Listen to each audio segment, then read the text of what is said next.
चुगुली गोटे छोटिया एवं साधारण शब्द किंतु ए शब्दटी केते मारात्मक ता अनेक लोक बुझी पारंतिनी। चुगुली शब्द को नहीं जदि आमे रामायण जुग को जिबा चुगुलीर मारात्मकता विषय रे आमे प्रमाण पाई परिबा। मंथरार चुगुली पई स्वयं भगवान रामचंद्र को 14 वर्ष वनवास जावाक पड़ता। माता कैकेयी मंथरार चुगुली को बुझी पारि नथिले, निजर प्रिय पुत्र को वनवास पठे देथिले।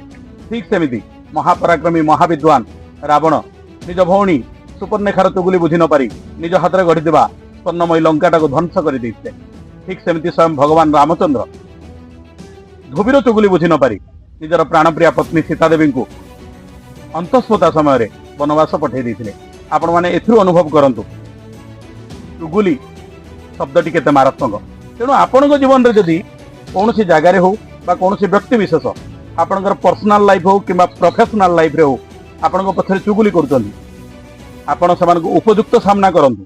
यदि सामना करि न पारुछंती तेबे सही स्थान बा सही व्यक्ति विशेषଙ୍କ ठारू निजको दूरेई रखंतु। जय जगन्नाथ।